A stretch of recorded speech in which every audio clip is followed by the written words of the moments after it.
இன்றைய தினத்தினுடைய ஆன்மீக தகவலாக நம்ம என்ன பார்க்க போறோம் சொல்லி பார்த்தோம்னா, இன்றைய தினம் ஸ்ரீ சங்கர ஜெயந்தி, ஸ்ரீ ராமானுஜர் ஜெயந்தின்லாம் கொடுத்திருக்கா. இவாளை பத்திலாம் நம்ம ஏற்கனவே நிறைய படிச்சிருப்போம், பார்த்திருப்போம். இது போக இன்றைய தினம் இந்த விரண்மிண்ட நாயனாரினுடைய குரு பூஜை நாள்னு சொல்லியிருக்கா இல்லையா? இது யார் இந்த விரண்மிண்ட நாயனார் அப்படின்னு சொல்லி பார்த்தோம்னா, இந்த நாயன்மார்களிலே 63வது நாயன்மாராக இவருடைய பெயரை சொல்கிறார்கள்.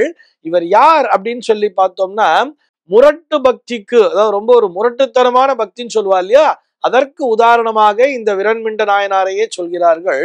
அதுவும் இந்த சிவனுக்கு தொண்டு செய்யக்கூடிய அந்த சிவ தொண்டர்கள் மேல், அந்த அடியவர்கள் மேல் மிகுந்த பக்தியும் மரியாதையும் உடையவர் தான் இந்த விரண்மிண்ட நாயனாராம்.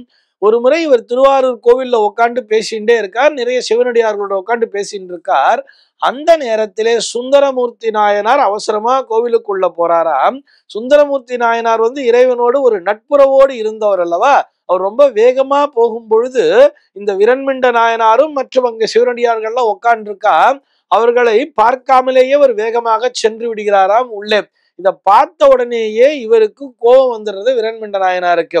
இங்க வெளியில அடியவர்கள்லாம் உட்கார்ந்து இருக்கா, இந்த அடியவர்களை பார்த்து வணங்காமல் இவர் பாட்டி நேரடியா கோவிலுக்குள்ள போறாரு அப்படின்னு சொல்லிட்டு, அதுவும் அந்த சுந்தரமூர்த்தி நாயனாருக்கும் இறைவனுக்கும் இருக்கக்கூடிய நட்பு என்பதும் இவருக்கு தெரியும்.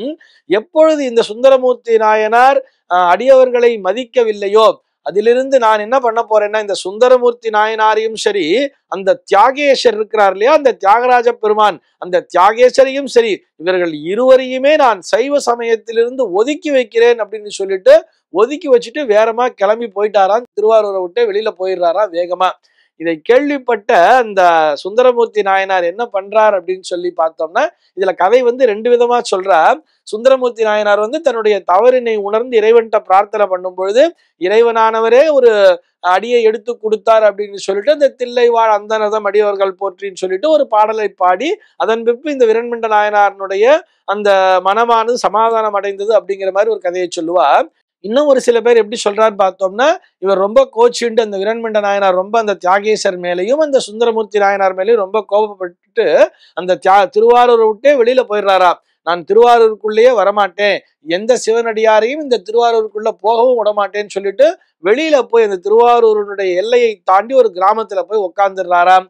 அந்த நேரத்திலே இந்த விரண்மிண்ட நாயனாரினுடைய பக்தியை இந்த உலகிற்கு வெளிப்படுத்த வேண்டும் என்ற நோக்கத்தோடு இறைவன் திருவிளையாடல் புரிந்தாராம். எப்படின்னு சொல்லி பார்த்தோம்னா, ஒரு சிவனடியார் வேடம் பூண்டு அங்கே வராரு.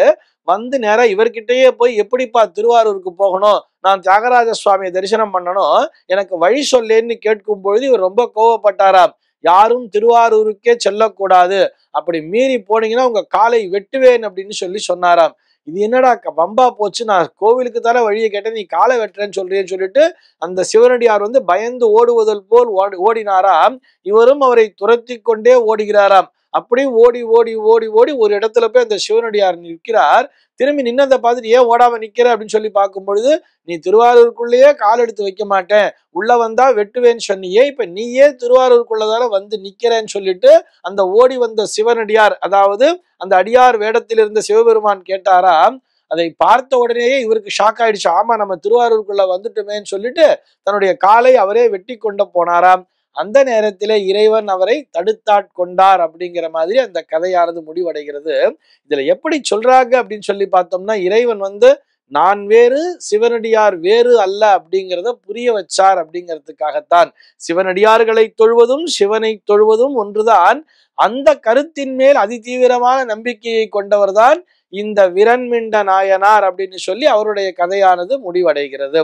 ஆக இந்த பக்தி அப்படிங்கிறதுக்கு சொல்ற ஒரு விதமான முரட்டுத்தனமான பக்தியை கொண்டவர் தான் இந்த விரண்மிண்ட நாயனார். இந்த தகவலோடு இன்றைய தினம் நான் உங்களிடமிருந்து விடைபெற்றுக் கொள்கிறேன். மீண்டும் உங்கள் அனைவரையும் நாளைய தினம் ஒரு சுவாரஸ்யமான தகவலோடு சந்திக்கிறேன். எம்பெருமானினுடைய திருவருளினாலே இந்த நாள் உங்கள் அனைவருக்கும் சுப தினமாக அமைவதற்கு வாழ்த்துக்கள்.